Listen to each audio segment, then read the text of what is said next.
Pastor Phil is a man who's madly, joyfully, happily in love with Kimberly Alexander Jackson for 37 years and more, that is grounded in that as anything else that happens from there. Once that is solid, everything grows from there. And what Pastor Phil is about is leaving exclamation marks in everywhere I go, whether it's in relationships or whether it's in who we serve and how we serve the young men that we love. And dedicated, committed to family, dedicated, committed to North Lawndale on the west side, to see that community shine and to glow. And whatever it takes to make that happen in a way that's righteous and in a way that's transferable to the next generation. My journey, hip hop has been a major part. Growing up, hip hop taught me how to dress, how to talk, how to have my little swag.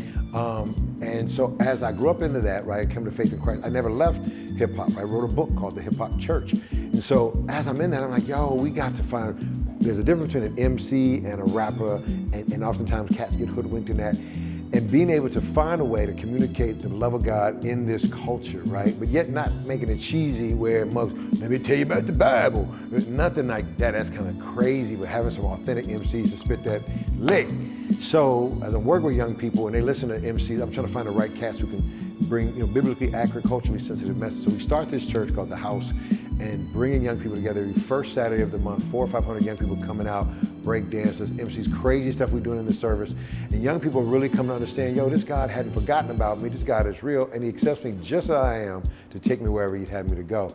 From there, young people said, yo, where can we do the arts at every day? So that's a great idea. So we began to look for places in North Lawndale where we could grab young people off the street, off the block, in church, out of church, and begin to engage them in the arts. And so we bought this old Chicago 100-year-old fire station and converted it into an art center called the Firehouse Community Arts Center of Chicago. And there, our mission is to interrupt the cycle of violence in the life of youth and young adults in North Lawndale through the power of arts and faith. And so we engage in open mics on Wednesday. We have a big concert this Saturday, right? The Fire Fest. And we do a bunch of concerts and showcases all throughout the year because we want young people to know how incredibly powerful you are and how incredibly loved you can be. And so that's that journey in the midst of that, right? How hip hop is that truth without boundaries in the life of young people, right? And so that's how we continue to manifest what we see as impact and transformation. And my whole life's mission is this phrase right here: I create a world where those labeled disadvantaged come to life through faith, hope, and love. I'm tired of seeing dead young people walking alive, but they're dead.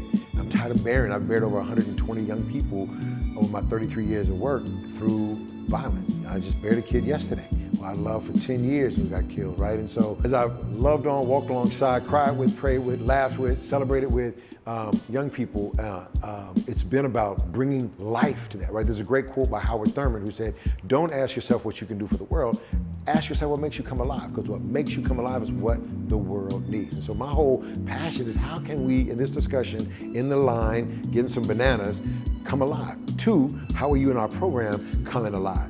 How are you coming alive if I see you on the street? So my whole passion, my drive is how I was dead as a kid with the stuff I faced and found God, and that made me come alive and said, I got so many years to make up on for being dead in that context, but I don't want any young person cross my path not to feel alive when I'm with them in that space. That's what my why is, to make people come alive and recognize life can be and look a lot different when you live that way.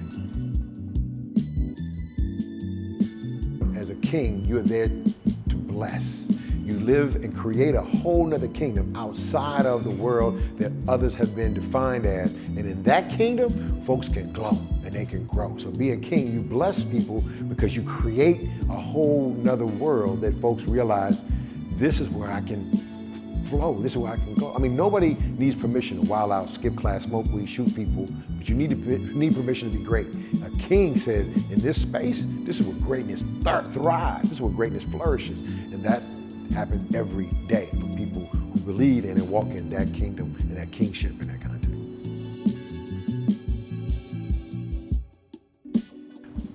Words of wisdom would be, it ain't always gonna be this way.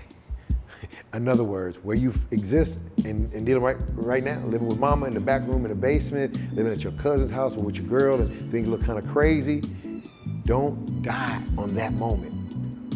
It ain't always gonna be that way. And your greatness is evolving. And look around you at the areas that you're grateful for and let that fuel you to say, okay, tomorrow I'm gonna find more ways, exist and create more spaces from that gratitude to create change and to fulfill my purpose. So one, it ain't always gonna be this way. Whatever you're facing, tomorrow's coming. Two, your greatness is evolving, so don't stop that. Continue to move in that space. I am humbled, I am excited, I am turned to be receiving the I Am King Award from the Kingmakers Concierge.